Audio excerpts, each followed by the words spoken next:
Dr. Rodrigo Araneda, académico de la Universidad Andrés Bello. Director of Exercise and Rehabilitation Sciences Institute, Faculty of Rehabilitation Sciences.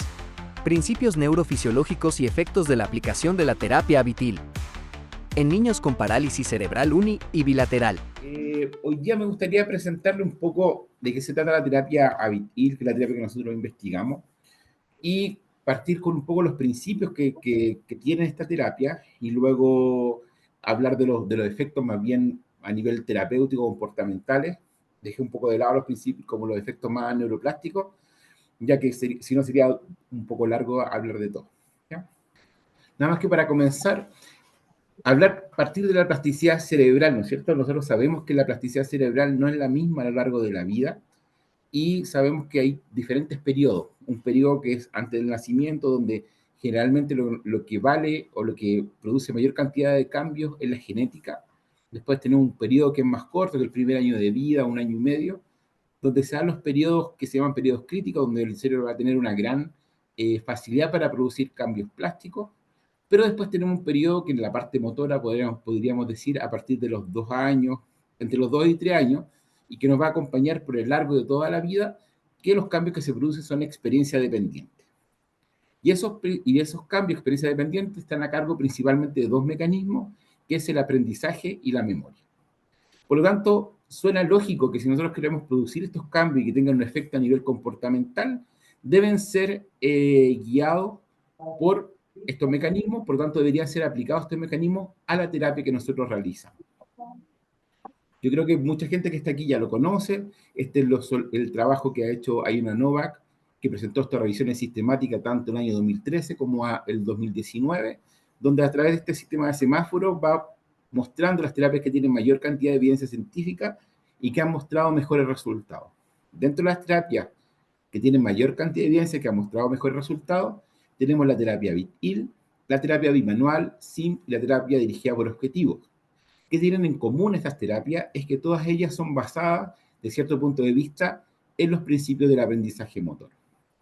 Ahora, si queremos saber cómo estas terapias se desarrollaron en el tiempo, nada más para tenerlo como referencia, el equipo de Andrew Gordon en la Universidad de Columbia, por ahí por el año 2006, fue el primero que publicó un estudio randomizado controlado de la aplicación de la terapia SIM en niños con parálisis cerebral. Él realiza este estudio, ya lo venía estudiando varios años antes, nosotros tenemos la fortuna de trabajar un poco con él, y después de eso, él se da cuenta que, claro, la terapia SIM tiene un buen efecto, pero el efecto que tiene, o se ve algunas dificultades en la actividad de la vida diaria. Por lo tanto, él dice, probemos una terapia que es ahora bimanual. Y por eso desarrolla la terapia, junto con Jim Charles, desarrolla la terapia HABIT, que es Hand Arm Bimanual Intensive Therapy. Y ve que hay algunas diferencias con la terapia SIM. En lo motor son prácticamente iguales, pero en la realización de objetivos funcionales ve algunas diferencias. Sin embargo, estas terapias que mostraron muy buenos resultados estaban enfocadas principalmente en niños con una parálisis cerebral unilateral y enfocadas principalmente en el miembro superior. Ya desde el año 2011, Andrew trabaja con Yannick Bleyenev, que es una profesora de la Católica de Lovaina, con la cual nosotros trabajamos también el tiempo que estuvimos en Bélgica. Ellos desarrollan a partir del 2011 otra terapia que la idea era incluir, además de los miembros superiores, incluir el tronco y los miembros inferiores. Y así, el 2014 publican este paper, que es el paper metodológico de la terapia Habitil, que en el fondo es la estimulación constante bimanual de miembro superior, pero que incluye además la estimulación constante de tronco y miembro inferior. ¿Para qué? Para poder tener alguna alternativa de este tipo de terapias que había mostrado buenos resultados para los niños con parálisis cerebral, tanto unilateral como bilateral. ¿Cuáles son los principios que tiene esta terapia? Esos son los que podemos ver acá. El principio de la intensidad, hands-off, que se refiere al movimiento voluntario con un objetivo, shaping, que finalmente es el aumento estructurado de la dificultad, la motivación que tiene que hacer para que la persona esté involucrada en la terapia y los feedbacks que se dan durante la terapia, y todo esto también, a pesar que no es un principio del aprendizaje, pero lo unimos con los objetivos funcionales. ¿Por qué? Porque los objetivos funcionales están muy relacionados con la motivación y también es una forma de poder mantener lo que cambia durante la terapia. Entonces, simplemente para tener como referencia qué es lo que nos dice la literatura con respecto a estos principios. Si vemos el principio de hands-off, que se refiere al movimiento voluntario, pero con un objetivo, podemos ver que en este estudio, que es un estudio muy bueno que publicó Mónica Pérez, que es una kinesióloga chilena, ella compara en este estudio el Motor Skill Training, es decir, un entrenamiento de skill que es enfocado en un objetivo, un entrenamiento no skill y un entrenamiento pasivo. Y aquí podemos observar, el skill se refiere a un entrenamiento que a través como de un juego, iba guiando la persona iba guiando como una pelotita que tenía que hacer este camino que está hecho en punteado. Entonces seguía y lo iba haciendo, en el fondo tenía un objetivo. Y eso lo comparó con un entrenamiento que no es skill, que en el fondo lo que hace es hacer simplemente plantiflexión y dorsiflexión de pie. Y también lo comparó con un entrenamiento que eran los mismos movimientos, la misma cantidad de movimientos, pero solo de movimientos pasivos. Y aquí podemos ver que tanto a nivel comportamental, el único que tuvo diferencias cuando comparó 4 minutos de entrenamiento y 32 minutos de entrenamiento, el único que mostró diferencia en la cantidad de errores fue el entrenamiento que era skill, es decir, que tenía un objetivo. Además de esto, en este mismo estudio, esta investigadora muestra que no solamente fueron cambios a nivel comportamentales, sino que hubo un cambio en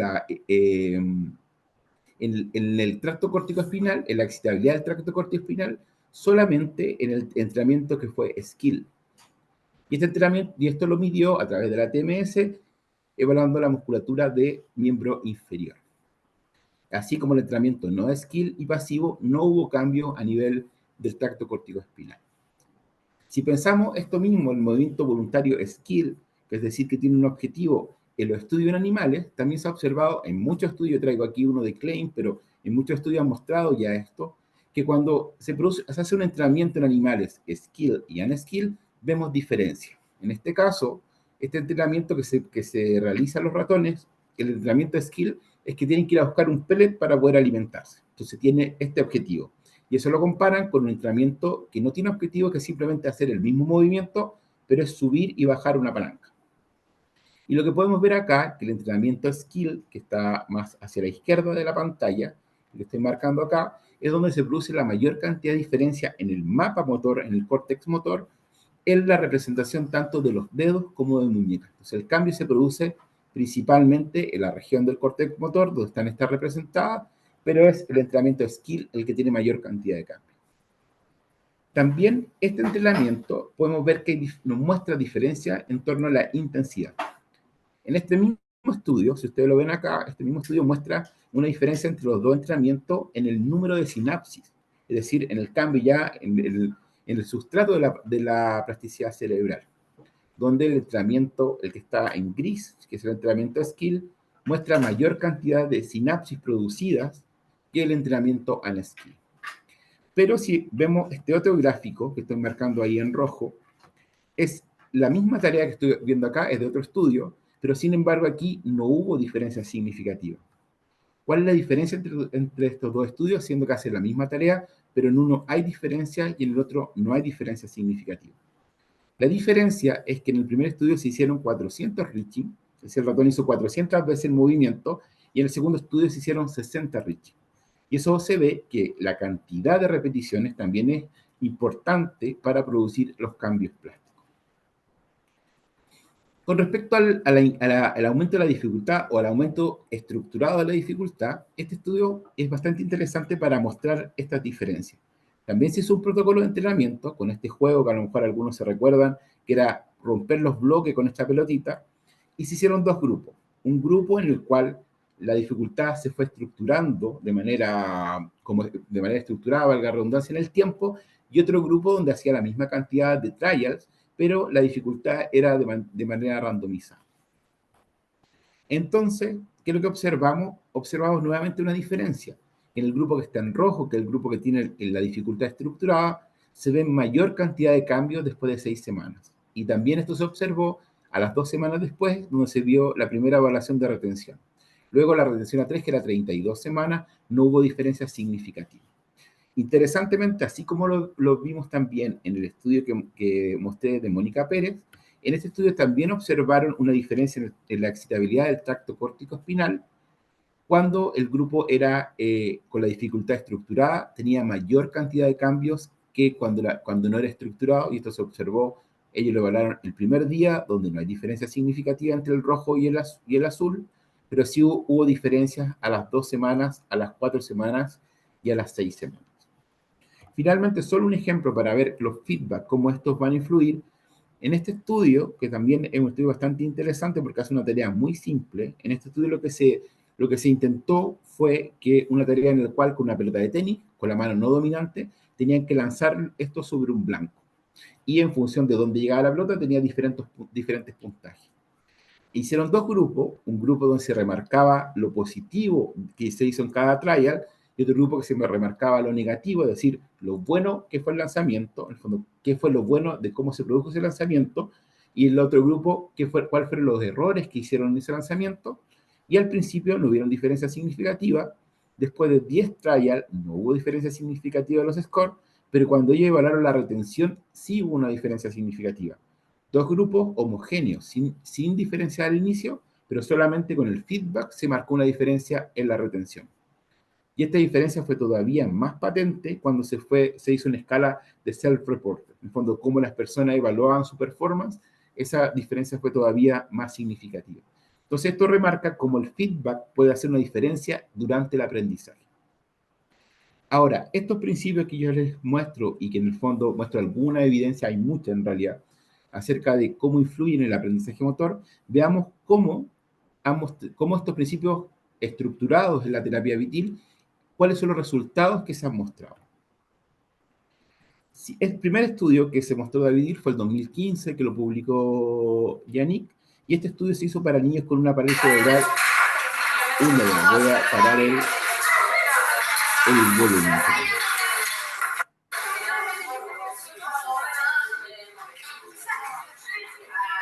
Ya, voy a sacar para poder ir parando el volumen de los videos. Bueno, ese es un poco el ejemplo de en qué consiste la terapia, un video que tenemos desde hace algún tiempo, y que consiste en una sala de terapia Vitil. Pero en este estudio fueron 24 niños con un nivel motor, una GMFCS de 1 a 2 y una MAX de 1 a 3, niños en edad escolar, y aquí hicimos 90 horas de terapia, es decir, 9 horas por día durante 10 días. Una intensidad bastante amplia, y evidentemente la estimulación de Vitil, que es bimanual. Este estudio tuvo un diseño crossover design, es decir, todos los grupos pasaban por 2 terapias diferentes. Si vemos estos resultados, vemos este primer gráfico que está acá, que corresponde al resultado del AHA, el Assisting Hand Assessment. Vemos que el grupo que está en gris, no sé si se ve el puntero, pero el grupo que está en gris, hizo primero 90 horas de terapia Vitil, seguido de 90 horas de terapia convencional. Y el grupo que está en negro y punteado hace 90 horas de terapia convencional, seguido de 90 horas de terapia Vitil. ¿Qué es lo que observamos? Que los cambios significativos se dieron cuando los dos grupos pasaron por la terapia Vitil. En cambio, cuando se realizaron la terapia convencional, los grupos no presentaron ningún cambio. Esto se observó para el Assisting Hand Assessment, que finalmente evalúa cómo la mano parética va a ayudar a la mano dominante en actividades bimanuales, es decir, una referencia a la actividad bimanual. También observamos el mismo resultado, si ustedes se fijan, los gráficos son muy semejantes, en este cuestionario que es el Avilan Kit, que este cuestionario va a medir la performance de los niños en actividad de la vida diaria donde están involucrados los miembros superiores. El mismo resultado se obtuvo, el mismo tipo de resultado se obtuvo para el test de 6 minutos, y el mismo resultado se obtuvo para el Avil Loco, que como el Avilan Kit es un cuestionario para ver la performance en actividades de la vida diaria, pero que involucran miembros inferiores. Por ejemplo, subir una escalera mecánica, ese tipo de cosas. En este estudio también utilizamos un cuestionario que es muy largo, es como largo para los papás, que es el Life Act, que este cuestionario lo que hace, evalúa cómo es la performance en las actividades de la vida diaria, y observamos, si ustedes se dan cuenta, exactamente el mismo resultado, es decir, cambio significativo después de la terapia Vitil, y no hay diferencias después de la terapia convencional. Entonces, evidentemente, después de mostrar este resultado en los niños con una parálisis cerebral unilateral, pasamos a qué es lo que observamos cuando hay una parálisis cerebral bilateral. En este caso, como ustedes pueden saber, los niños con parálisis cerebral bilateral se fatigan más, por lo tanto era imposible hacer 9 horas al día. En este caso hicimos 6,5 horas diarias, pero durante 13 días, lo cual hicimos un total de 84,5 horas. El diseño de este estudio fue un estudio paralelo, donde hay dos grupos, un grupo control que se evalúa al mismo tiempo que el grupo Abitil, y un grupo Abitil que hizo 84 horas de terapia.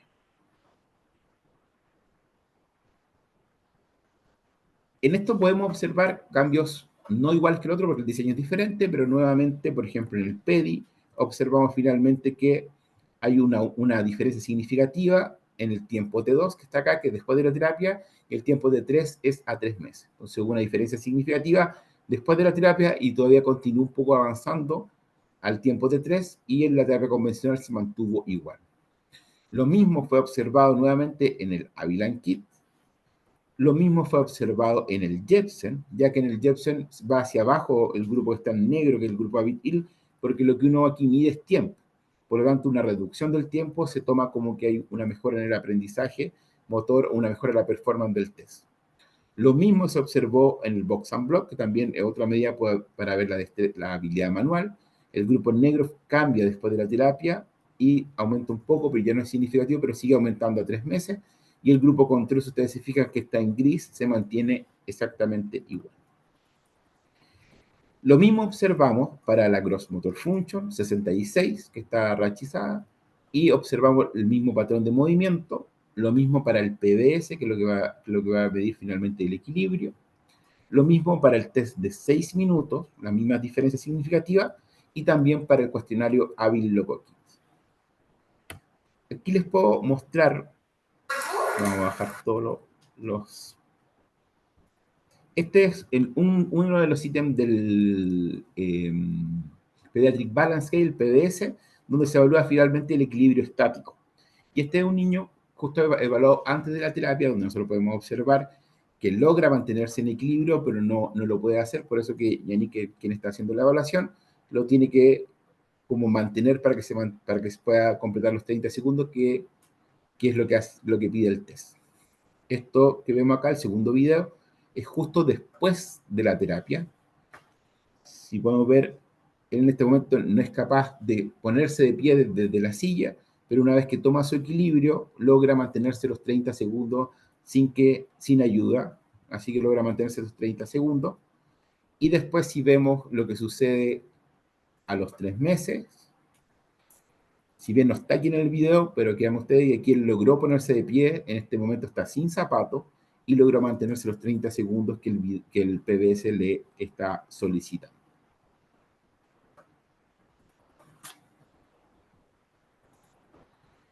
Vamos a hacer. Y también en este estudio, que fue bastante interesante, se evaluó el COPM, que es la medida canadiense de la performance, de rendimiento ocupacional, y en lo que pedimos aquí se determinaron 5 objetivos funcionales antes de la terapia, actividades de la vida diaria que eran difíciles para los participantes y que querían mejorar, y aquí lo que observamos finalmente fue un cambio muy importante después de la terapia, y esto se mantuvo a los 3 meses, tanto para la performance de los objetivos funcionales, como también para la satisfacción. Entonces, después de estos dos primeros estudios, seguimos viendo otros como efectos de la terapia, y hace poquito, el año 2022, publicamos este estudio que era para ver si había algún efecto de la terapia en los movimientos en espejo, en los niños con parálisis cerebral unilateral. En este estudio, lo que nosotros utilizamos fue los criterios de Goods y Tauber, que estos criterios son los clásicos que se ocupan para ver los movimientos en espejo. Este test lo que hace es tener 3 situaciones y finalmente hacer un score de 0 a 4 en cada uno de estos tests. En el primero, lo que se hace es abrir y cerrar la mano, pero evidentemente lo que nosotros evaluamos son los movimientos en espejo de la mano que no se está moviendo. En la segunda parte del test, lo que vemos es la posición del pulgar en los diferentes dedos, se hace 25 veces cada movimiento. Y también la tercera parte del test lo que evalúa es el finger tapping, es decir, hacer tapping contra la mesa. En este estudio hubieron 2 evaluadores externos que eran blind, que no conocían a los niños, no conocían el momento de evaluación.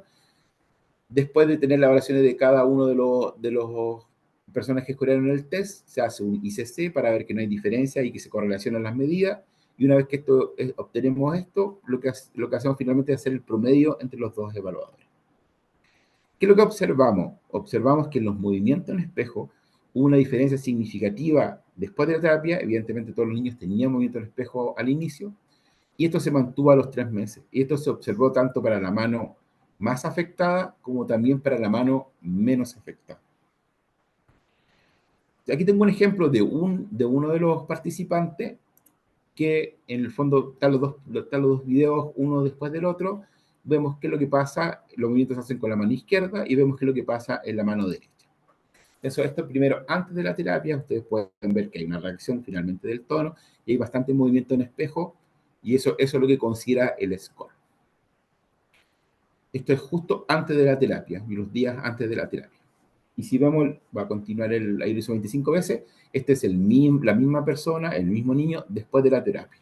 Y ahí podemos ver que hay un cambio importante, ahí todavía se mantiene algunos movimientos, es decir, no sé, no están completamente, pero el control que se gana es mucho más, que logra mantener la mano en la posición, y solamente los movimientos más evidentes son en el pulgar. ¿Qué fue interesante también de este estudio? Que quisimos correlacionar los cambios, los movimientos en espejo, con los diferentes tests que nosotros hicimos. Y encontramos que había una correlación significativa entre los cambios en los movimientos en espejo con los cambios en la A, lo cual podemos ver la influencia que estos tienen en las actividades bimanuales, tanto en la mano más afectada como en la mano menos afectada. También vimos esta correlación muy importante de 0,6 con el PEDI. Entonces, estos movimientos en espejo estaban influyendo finalmente en las actividades de la vida diaria. También observamos estos movimientos en espejo en los objetivos funcionales, en el COPM, tanto en la performance como en la satisfacción, cuando lo evaluamos con la mano más afectada y menos afectada. Es decir, el cambio de los movimientos en espejo influye de manera importante en todo lo que es actividad y participación de los niños con parálisis cerebral. Eso es lo que hemos visto en niños en edad escolar. Pero evidentemente el año 2018, cuando fue publicado el 21, pero el 2018, decidimos tratar de adaptar la terapia para niños menores, en edad preescolar, considerando que los fenómenos neuroplásticos se dan más cuando los niños son menores, y además todos los cambios que se producen de la organización del tracto corticoespinal se sabe que se termina alrededor de los 2-3 años. Entonces con eso dijimos, bueno, si vamos a los más pequeños, podríamos tener quizás mejores resultados.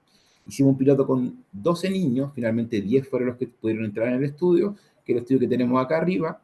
Lo publicamos, pero eso dio paso a un estudio más grande, que fue un estudio multicéntrico que hicimos en Bélgica, Francia e Italia, y hicimos 2 estudios en paralelo, un estudio con niños con parálisis cerebral unilateral y otro con niños con parálisis cerebral bilateral. Por el momento tenemos publicado el estudio que lo publicamos este año, en llama en niños con parálisis cerebral unilateral, donde 50 niños que tenían una característica de función motora gruesa entre 1 y 4 y max entre 1 y 3, pasaron también por la terapia. Evidentemente, después del piloto tuvimos que hacer algunas adaptaciones, por ejemplo, el tiempo, ya no fueron 80 horas, lo que hicimos fueron 50 horas, 5 horas por día, donde están estructuradas como, por ejemplo, en el jardín, 3 horas en la mañana, un periodo de siesta con los papás y 2 horas en la tarde. Además de esto, tuvimos que cambiar evidentemente la forma de hacer los juegos, el material que nosotros ocupamos, y tuvimos que también cambiar un poco la forma de establecer los objetivos funcionales, ¿ya? Y en este caso, aquí podemos ver los diferentes resultados que tuvimos, que son los resultados principales, que fueron los resultados en el AHA nuevamente, donde vemos cambios significativos después de la terapia, y estos cambios continúan desarrollándose a los 3 meses, cosa que no pasa con el grupo control. También en la GMFM, también vemos cambios significativos después de la terapia, muy importante, y aquí una gran diferencia significativa hacia los 3 meses, porque si lo comparamos con el grupo control, no hay diferencia. Y también vemos acá los cambios que hay en el COPM, los objetivos funcionales, que si bien eran esperables, pero no es tan fácil establecer los objetivos funcionales con niños pequeños, porque hay que establecerlo con la familia, pero hay que estar seguros que es algo que le puede interesar al niño. Estos son los resultados principales. También obtuvimos resultados importantes ocupando el Melbourne Assessment 2, que ve la actividad unimanual, y también en cuestionarios de actividades de la vida diaria. Entonces, esto fue lo que nos llevó a pensar que, claro, se podía adaptar en niños menores. También lo hicimos con niños con una parálisis cerebral bilateral, Los resultados ya están, estamos en proceso de publicación de este artículo, fueron muy buenos, muy parecidos a esto, con algunas pequeñas diferencias, pero fueron muy buenos los resultados también con niños con parálisis cerebral bilateral. Simplemente para poder ejemplificar estos cambios, estos son videos que los vimos en el piloto, pero ejemplifican bastante bien lo que pasó después en el estudio randomizado.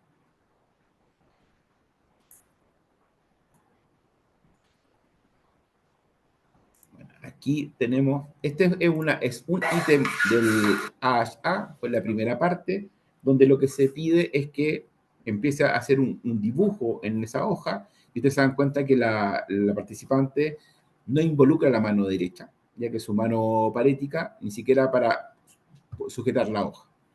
Y esto es lo que nosotros podemos observar después de la terapia, justo después, en el cual, sin haber entrenado esta tarea durante la terapia, vemos que ahora involucra su mano para poder sacar la tapa del lápiz, pero más importante que cuando tiene que utilizar la hoja para poder hacer el dibujo, involucra la mano derecha. Entonces, aprendió a involucrar su mano en la diferente actividad. En este que es un ítem del Melbourne, en este ítem lo que se pide es que un pequeño, es como un chocolate pequeñito, como un chubi de acá, lo que tiene que ponerlo en un recipiente que es de más grande a más pequeño. En este caso, la niña, su mano izquierda, no lo puede hacer, no lo puede tomar, pero nosotros evidentemente dejamos que lo haga. Cuando no lo puede hacer, el score es 0, pero se deja que haga la actividad porque no queremos tampoco producir frustración durante las evaluaciones del niño. Y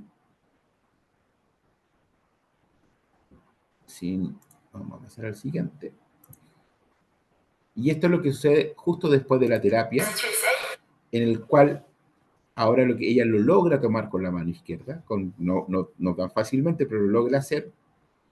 Y luego hay que pasar por los diferentes recipientes y les vamos a mostrar el recipiente más pequeño, que fue el que ella finalmente logró hacerlo.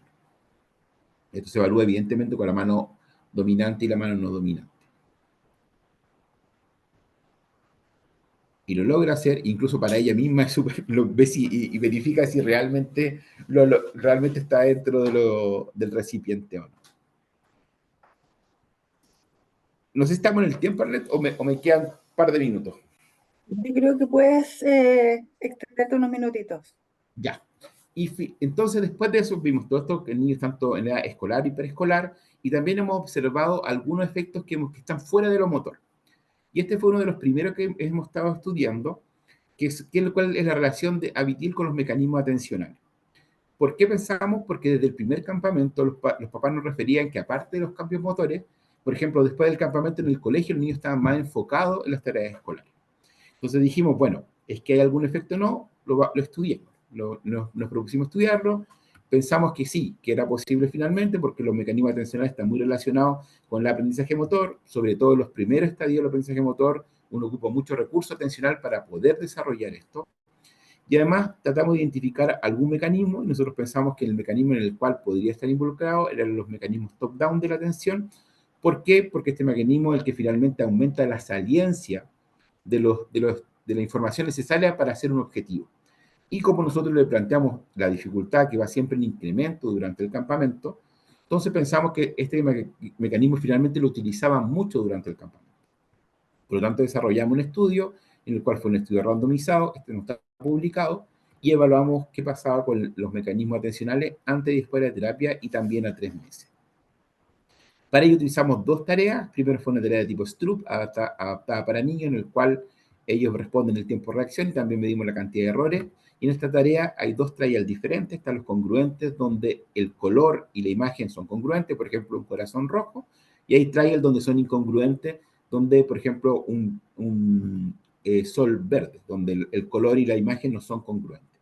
Y lo que evaluamos acá fue la diferencia entre el promedio de los trials incongruentes y congruentes. También hicimos una tarea Franker, que es más difícil porque los tiempos son más cortos para la respuesta. Es exactamente la misma idea. El niño tiene que responder en función de la dirección del pez central. Y también tenemos 2 tipos de trial: el congruente, donde todos los peces van en la misma dirección, y los incongruentes, donde el pez central va en una dirección diferente. Y también se mide la diferencia entre lo incongruente y congruente una disminución en esta diferencia va a representar una mejora en los mecanismos top-down.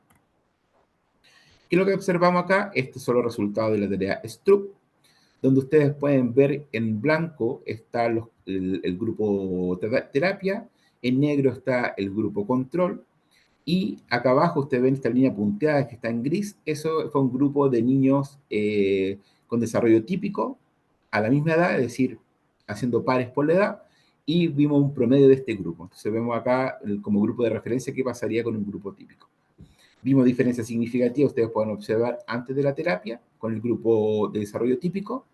En el eje Y podemos ver la diferencia en milisegundos y los 3 momentos de evaluación antes, después y a 3 meses.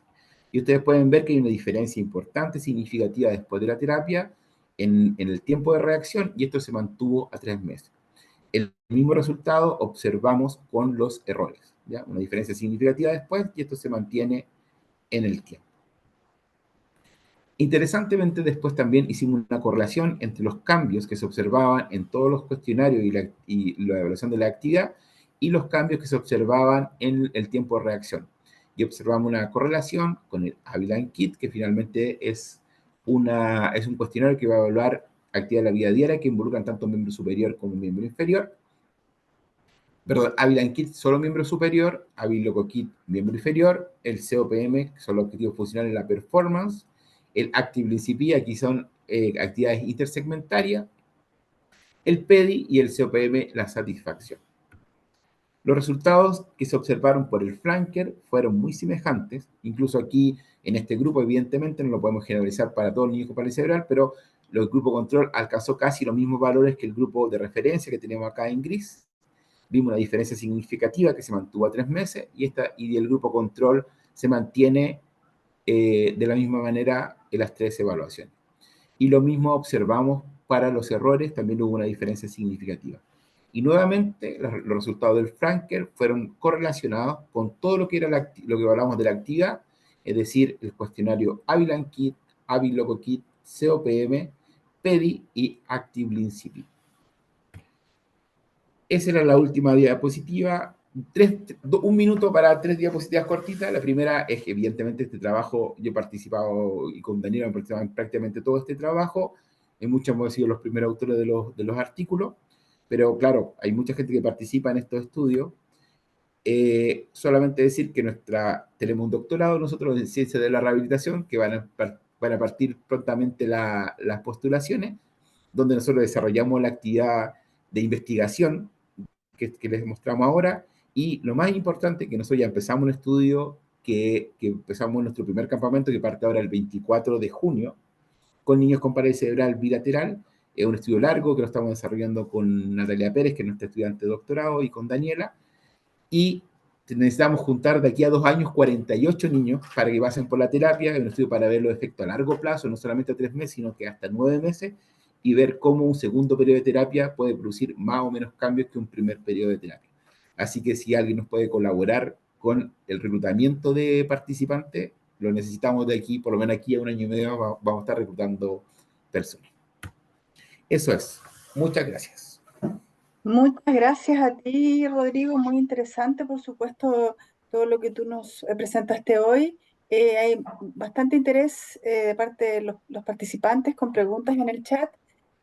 Bueno, la primera pregunta se ¿Es refiere, mejor es mejor que saque la pantalla o ¿tú está bien quieres? ahí? Sí, ¿no? Si quieres dejar de compartir. Ujú. Preguntan si hay un seguimiento mayor a 3 meses, más plazo. Sí, en Habit-IL no hay, lo máximo que se ha hecho son 3 meses. En Habit, tiene la misma característica de Habit-IL, se ha hecho hasta 6 meses y se ha visto una mantención de esto. Por eso que en el estudio que estamos desarrollando ahora queremos hacerlo hasta 9 meses para saber exactamente qué es lo que sucede en el tiempo. Porque puede ser que aumente las capacidades, que se mantengan o que disminuyan, y por eso también vamos a ver un segundo periodo de terapia, cuánto eso aporta en los cambios que observamos. Lisette pregunta, ¿cuál es la terapia convencional con la que comparan Abitil? Es muy difícil saber cuál es una terapia convencional. En el primer artículo sí lo describimos, porque se pedía a los participantes que describieran cuál era la terapia, si también se preguntó a los profesionales.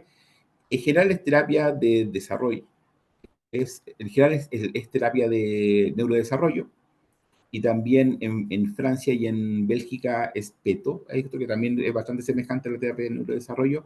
Eso es lo que se utiliza como terapia convencional. Y allá en Bélgica generalmente tienen por lo menos 3 sesiones de terapia a la semana, que eso lo asegura la seguridad social, el tiempo de terapia. Pregunta si hay Avitil en menores de un año.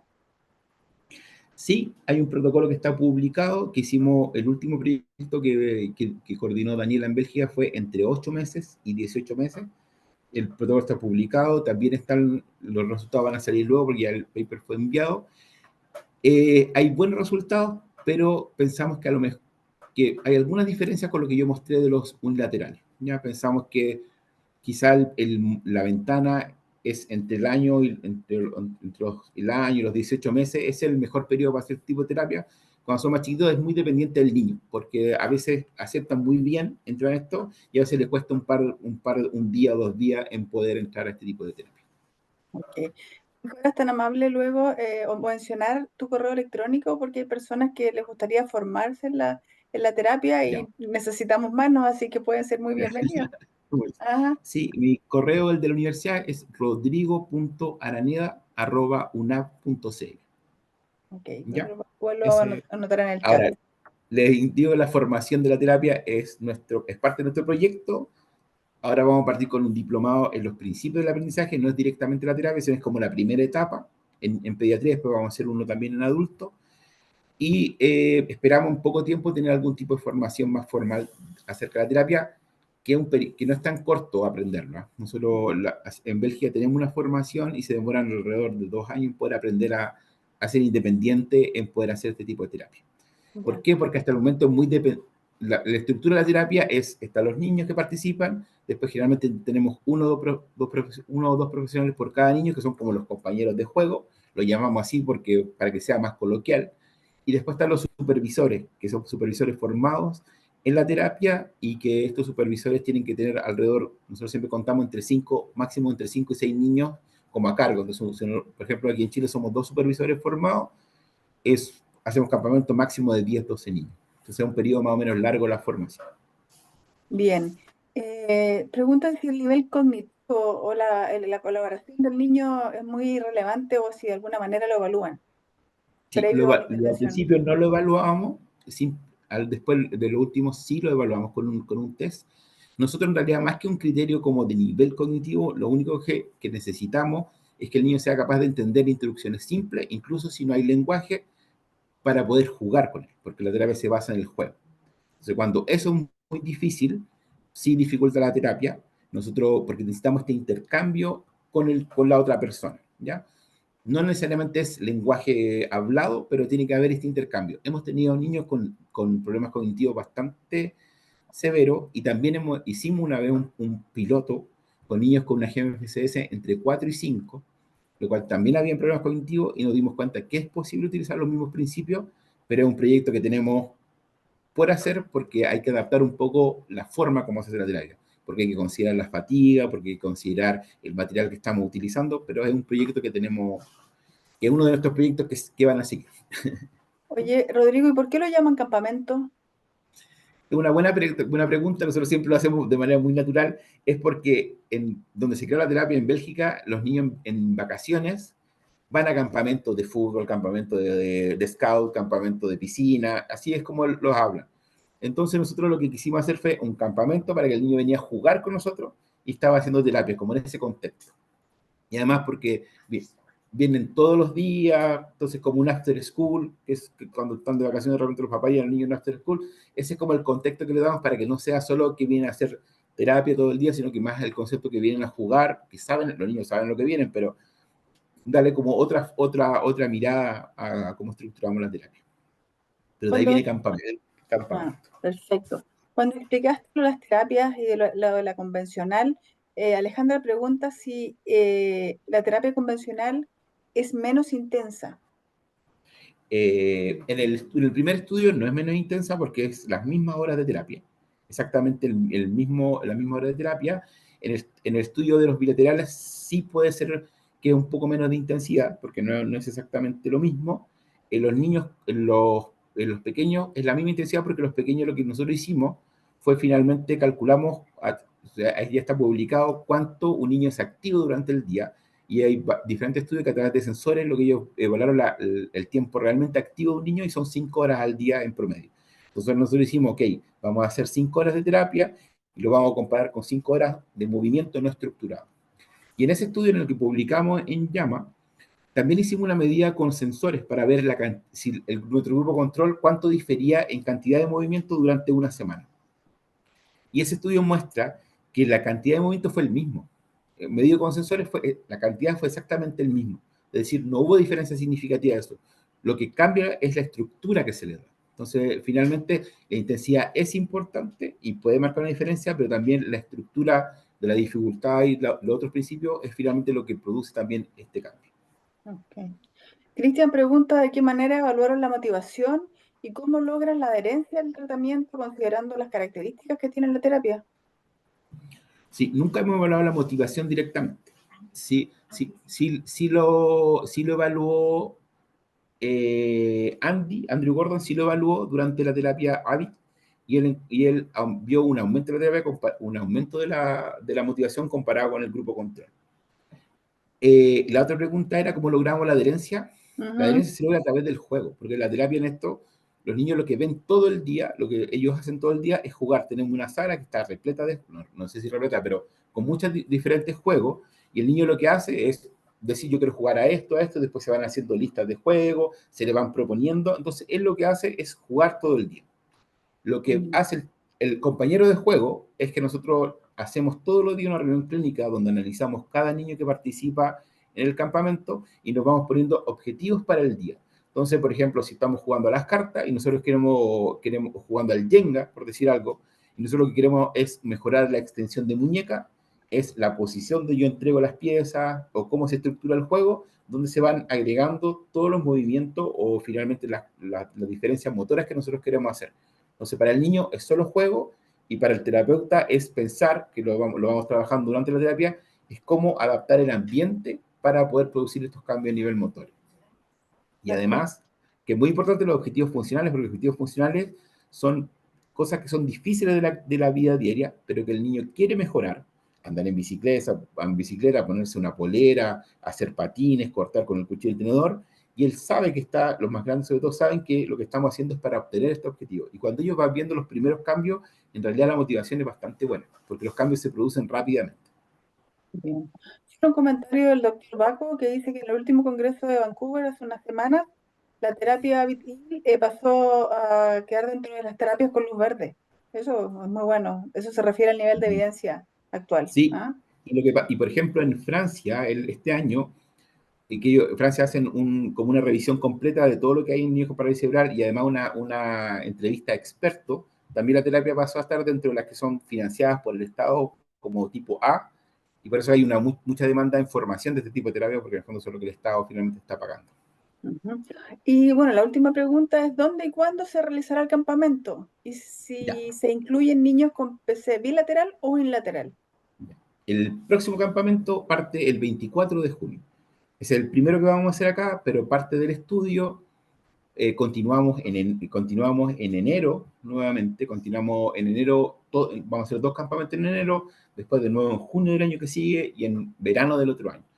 En este caso, para este primer estudio, son niños con parálisis cerebral bilateral, ¿ya? Entre 8 y 18 años. ¿Por qué? Porque un poco en función de nuestra hipótesis, esa es la población que estamos viendo ahora. Eso no quiere decir que nosotros vamos a continuar haciendo campamento y probablemente vamos a continuar haciendo terapia en otros grupos etarios y también con otras características. Pero el de ahora, que estamos haciendo ahora, es con niños bilaterales entre 8 y 18 años. Perfecto. Esto lo estamos haciendo en la universidad, en el campus donde nosotros trabajamos, que es en Casual. Perfecto. Rodrigo, muchas gracias por la interesante presentación, ¿no es cierto? Esperamos que todos los participantes, que tuvimos bastante interés, hayan conocido un poquito más de qué se trata la terapia.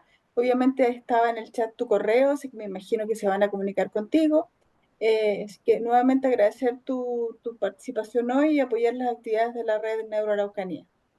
No, muchas gracias, Red, por la posibilidad de difundir también esto, mostrar lo que hacemos Y evidentemente siempre estoy de acuerdo con participar mientras podamos en las actividades de la red.